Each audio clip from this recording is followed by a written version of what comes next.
The Water Margin, Chapter 8. Okay, let's unpack this. Imagine being a highly respected military instructor, a man named Lin Chong, perfectly positioned in the capital's defense forces. Right. Got it made, seemingly. And then suddenly, everything just shatters. You are standing before one of the most powerful men in the empire, Marshal Gao Taiwei, and he is screaming for your execution. Yeah, that's the instant crisis, isn't it? The charge is capital. Attempted murder. Attempted murder. Allegedly caught holding a sharp weapon and unlawfully entering the official hall to kill the marshal, supposedly. But Lin Chong argues immediately, right? He says, wait, I was lured here. Exactly. By attendants, he says, under false pretenses. Well, judicial corruption in 12th century military society. And how one man's personal life was completely ruined, just obliterated, when political power simply decided to erase the rule of law. And the shocking part is just how fast and high-handed it all is. Marshal Gao doesn't want a formal inquiry. No time for that. He just wants the man dead. Right now. So he immediately ships Lin Chong off to the official court, the Kaifeng prefecture. With a clear instruction for the prefect, basically. Yeah. Determine guilt and deal with him clearly. They need to put a sheen of legality on the fix, I suppose. That's it. Gotta look proper. So they drag Lin Chong across town to the Kaifeng prefecture where Prefect Tang sits. And the sources describe this setting in incredible detail. Scarlet silk, purple ribbons. Oh yeah, like what? Well, a room designed to intimidate. It's meant to look solemn and just like a temple of gods, they say, where judgment is, meted out flawlessly, supposedly. It's perfect stage management then, all the trappings of legitimate power. But zero actual justice underneath. So when Prefect Tang asks Lin Chong, the formal question, why did you enter the hall carrying a weapon? Which means death. Lin Chong doesn't panic. He doesn't panic. He seems to realize, okay, this is my one shot. My chance to show the court this wasn't a crime. It was a setup, a really carefully planned theatrical frame-up. So he lays out the entire pattern of harassment going back weeks. Yes, he has to. He needs to establish motive, show why someone would frame him. And the real villain here, according to Lin Chong, is Marshal Gao's son. Absolutely. Lin Chong details 3 separate escalating attempts by the son to harass his wife. 3. Okay, walk us through them. Well, first, there was the incident at the Yu Temple. The son accosted his wife, apparently quite aggressively. And Lin Chong stepped in. He did. Stopped it right there. But that was like the first warning sign. Then the attempts got more calculating, you said. Much more. Lin Chong's supposed friend, a guy named Liu Yuhao, was basically recruited. Oh, a friend. That's low. Yeah. Liu Yuhao holders Lin Chong out for drinks. At the same time, another guy tricks Lin Chong's wife into going upstairs at Liu Yuhao's place. Setting her up, while Lin Chong's deliberately kept away. Exactly. Creating an opportunity for harassment. Lin Chong had to rush back, fight Liu Yuhao, just to protect her honor. Wow. The persistence is something else. It really is. And when simple seduction and entrapment failed, they turned to a legal setup. Ah, okay. So how did that work? Lin Chong explains he'd recently bought a valuable new knife. A beautiful piece, apparently. And that purchase became the opportunity, the trigger. Seems so. That was the final trigger. Marshal Gao sent 2 official attendants, Chen Kang, to Lin Chong's home. Saying what? Saying they needed him to bring the knife, entering the hall with a weapon. Totally stuck. Legally, yeah, Lin Chong looks guilty of a capital offense. But the prefect knows the details just scream frame up. Of course he does. But he's got Marshal Gao's explicit order hanging over his head. Determine guilt. Find him guilty. This is where we start talking about law then, and start talking about raw political pressure. Absolutely. And this is where we meet maybe the one truly honest man in the system. Sun Ding, the court clerk. Sun Ding. The source calls him Buddha-san. Yeah, Buddha's son, Sun 4, because he was known for trying to protect the innocent, apparently. Yeah. He tells the prefect straight up, look, this case is obviously based on a personal grievance. Lin Chong is being wrongly accused. And here is the truly shocking nugget the sources deliver about the reality of power in the capital. What does Sun Ding say? He tells the prefect, and by extension, he reveals the secret mechanism of the entire city. He says, this Kaifeng prefecture is not the court of the emperor. It belongs to Gao Taiwei's family. Wow. Just lays it bare. Think about what that means. It's not just corruption. It's institutional capture. The highest court in the land is essentially a private enforcement wing for one powerful official. Sun Ding basically says everyone knows Marshal Gao relies on his influence. And sends anyone who slightly offends him here to be destroyed. Exactly.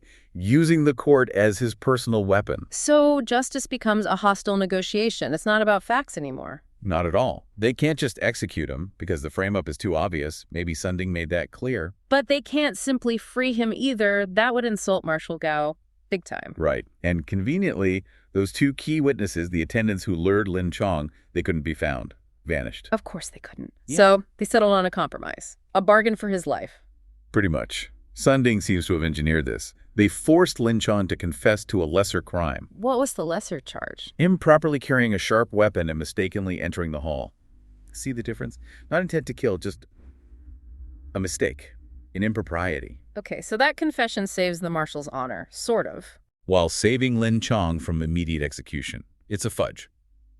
A judicial compromise. But there's still punishment, right? What was it for this watered-down crime? Oh, it was still brutal. Mhm. 20 heavy staff blows Yeah. on the back, usually. 20, okay. Followed by facial tattooing, the permanent mark of a criminal. You're branded for life. And banishment, wasn't it? Yes, immediate banishment to a distant military garrison.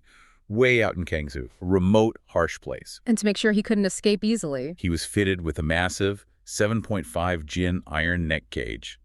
A Hushanjia. Heavy. Restrictive. So in a single day, he goes from being this respected instructor to a marked, exiled convict wearing a cage. Just like that. Life destroyed. Then Lin Chong is escorted out by the two official jailers, Dong Chao and Xu Ba. But you mentioned Sunding helped. Yeah, and his father-in-law, Instructor Zhang, apparently used some money too. The source says the staff blows were not toxic. Meaning they weren't delivered with full force, intentionally lightened. Exactly. So he's alive, maybe not permanently crippled by the beating, but still physically and legally ruined. They all meet at a tavern by the State Bridge, the Zuqiao, for a farewell. His father-in-law, Instructor Zhang, is there, neighbors too. Zhang gives money to the escorts, Dong Chao and Xu Ba, trying to grease the wheels, ease Lin Chong's journey. Trying to buy some better treatment on the road. Right. But Lin Chong uses this terrible moment for, well, arguably the most tragic decision of the entire story. He demands to write a divorce paper. A sushu. Right there, at the farewell tavern. Right there. This is such a painful moment because it's not about him wanting freedom, is it? It's about protecting her. Entirely. His reasoning is devastatingly logical in a grim way. He knows his fate in Kangsu is uncertain. He might die there. He might be stuck in exile for decades. And he's terrified that Marshal Gao's son will continue to harass his wife, Zhang Shi. Exactly, using their marriage connection as leverage, as unfinished business. So he thinks, if I divorce her, legally sever the tie. Then the marshal's son has no further claim, no right to pursue her as Lin Chong's wife. He insists she shouldn't waste her youth waiting, but yeah, the real motive is protection. How does the father-in-law react? Instructor Zhang. He's immediately against it, tries to talk him out of it, says, no, I'll take her and the maid, Jinner, home. I'll keep her safe for 3-5 years. We'll wait for you. He promises to protect her honor until Lin Chong returns. He's trying to offer reassurance, hope. But Lin Chong is absolute. He forces the issue. He gives an ultimatum, basically. Which is? He declares that if the divorce paper is not signed right then and there, even if he somehow miraculously survives Kangsu and returns, he vows he will refuse to reunite with her. Wow. He makes the sacrifice irreversible to guarantee her legal freedom, even from him. That's how determined he is to shield her. So they call a scrivener. Instructor Zhang, heartbroken, reluctantly accepts. And the document itself, what does it say? It explicitly details that Lin Chong is exiled. His fate is uncertain. Therefore, his wife Zhang Shi is young, and she is willingly released to remarry. He signs it with his name, on Huazi, a kind of flourished signature, and adds a handprint.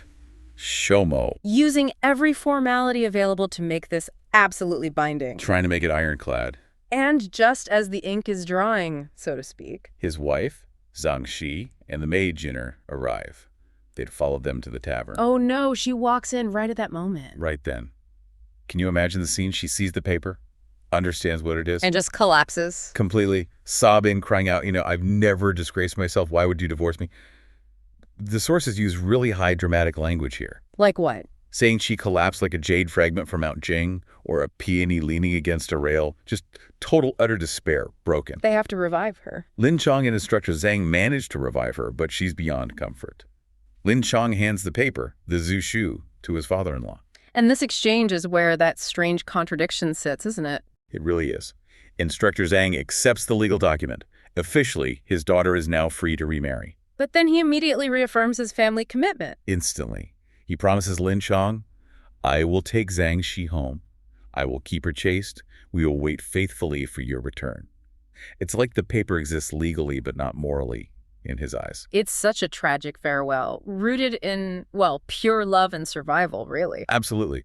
Lin Chong has paid the political price with his exile. And now he's paid the personal price with his marriage, all to protect the one person he cares about most from the reach of that corrupt power. So he bids farewell to his family, his neighbors, turns his back on the city, the life he knew. And just walks toward Kangzhou with the two jailers, Dong Chao and Shu Ba, into exile. Okay, so let's unpack this. How does a powerful official basically turn an exile sentence into a hit job? The mission to kill him, it doesn't even start on the road, does it? No, that's what's so chilling. It starts before they even leave town, in a quiet room at an inn. So the two escorts, Dong Chao and Shu Ba. Yeah, they're called duanggong in the Yeah. text. It's a Song Dynasty term for, like, public servants, low-level officials. Public servants, about to get a very private, very illegal contract. You got it. They're called away to meet someone. And it's Lu Qian waiting for them. He's described as Lu Yu Hao, a close confidant of Grand Marshal Gao. Gao's right-hand man for this dirty work, basically. And Lu Qian, he doesn't waste any time at all. Bishop business. Absolutely. He puts 10 taels of gold on the table, offers 5 to each of them, right then and there. Wow. Instant payment. Cash up front. It's not a promise, it's an immediate incentive. And the instructions are just as direct. Forget the exile order. Forget it. The job now is to that's the euphemism used, kill Lin Chong, do it somewhere quiet, get the official death report, and come back. And the backup plan is already in place, too. Totally. Lu Qian assures them, look, if Kaifeng Prefecture, the local authority, asks any questions about why this prisoner suddenly died, Grand Marshal Gao will handle it. Gao will step in, make sure nothing happens to them. Complete protection. That's the core of it, isn't it? The money is one thing, but the guarantee of impunity. That's the real currency of high-level corruption. Knowing the system, the official system, can't touch you. But there's a flicker of hesitation, right, from Dong Chao. There is, yeah. Just for a moment. Dong Chao actually brings up the official warrant. He says, the document requires us to deliver him Pulot alive. He's worried about the paperwork. A brief attack of conscience, or just fear of getting caught. Maybe a bit of both. But Zhu Ba shuts him down immediately. How so? Zhu Ba is the pragmatist here, or maybe the cynic. He basically says, look, disobeying Grand Marshal Gao is a much bigger risk than breaking the law on this piece of paper. The real power versus the written rule. Exactly. And he takes the gold. Decision made.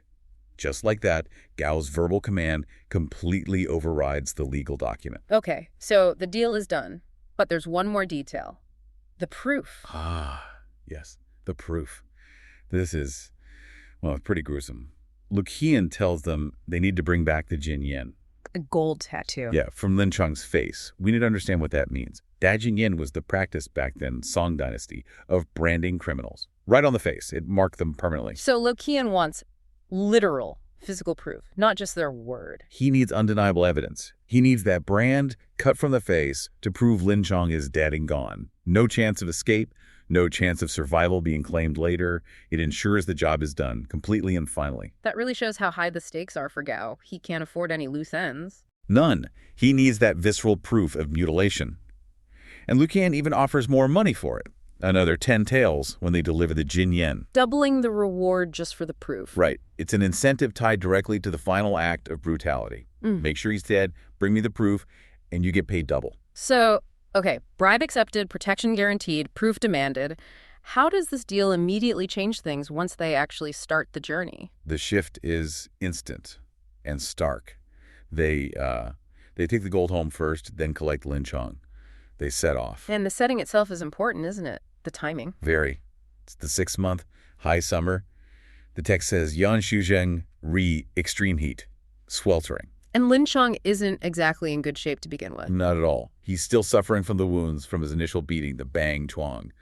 Walking is agony for him. And now, the escorts, they have zero reason to show any kindness. They've already been paid to kill him. So the abuse starts right away. Immediately. Their whole attitude changes. Shuba is especially vicious, constantly complaining, calling Lin Chong a demon head. Oh, it's like they're blaming him for their own discomfort, their bad luck on the road.